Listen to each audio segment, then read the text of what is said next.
आज आपण बघणार आहोत नॉनव्हेजसारखीच बनणारी अशी सोयाबीनची भाजी. तर आज आपण नॉनव्हेजसारखंच वाटाण्याला वापरून भाजी बनवणार आहोत. तर इथे आपण सोयाबीन घेतलं आहे आणि गरम पाण्यात घालून घेतलं.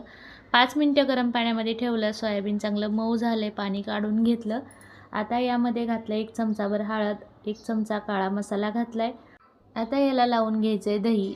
तर हे पाकिटमधलंच दही आहे. तर तुमच्याकडे जर दही नसेल तर लिंबूसुद्धा लावू शकता. लिंबाचा रस 1 चमचाभर लावला तरीसुद्धा छान टेस्ट येते. चवीपुरतं मीठ घालून घ्यायचं आहे. आता घालायचं आहे आपल्याला गरम मसाला. तर अर्धा चमचा एवढा गरम मसाला घालून घेतला आहे. जे आपण चिकनला, मटनला वापरतो तोच गरम मसाला लावून घेतला आहे. आता हे सगळं सोयाबीनला लावून घेतलेत मसाले.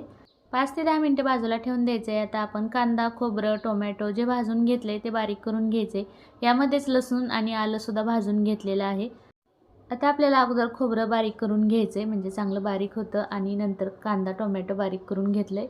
कढईमध्ये 2 पळी एवढं तेल घालून घेतलं आहे. तेलसुद्धा जास्त घालायची गरज नाही.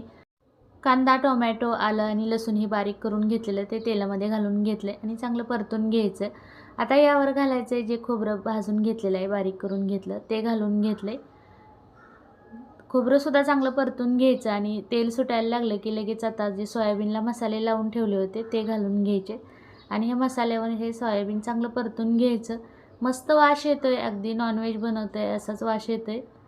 तर ही भाजीसुद्धा एवढी छान आणि टेस्टी होते नॉनव्हेजसारखी. आता हे सोयाबीन आहे ते चांगला मसाल्यावर परतून घ्यायचा, म्हणजे सगळीकडे त्याला मसाला लागला जाईल. पाणी गरमच घालायचं आहे. पाणी गरम करून घेतलं आणि सोयाबीनला मसाले लावून ठेवलेल्या भांड्यामध्ये थोडंसं मिसळून घातलं आहे अगोदर. आता नंतर पाणी घालून घ्यायचं आहे अजून. तर इथे बघा वाटीभर एवढं पाणी घालून घेतलं. सोयाबीन आणि हा मसाला चांगला एकजीव झाला पाहिजे आणि 5 ते 10 मिनिट चांगलं शिजू द्यायचं. कसुरी मेथी घातली चोळून. झाकण ठेवून 10 मिनटं मिडियम गॅसवर भाजी चांगली शिजवून घ्यायची. तर झाकण ठेवून घेतलं आणि बघा आता 10 मिनटानंतर बघूया. मस्त भाजी शिजलेली आहे. वाससुद्धा छान येतोय. कोणाला कळणारही नाही की ही नॉनव्हेजची भाजी नाही. व्हिडिओ आवडला असेल तर एक लाईक करा.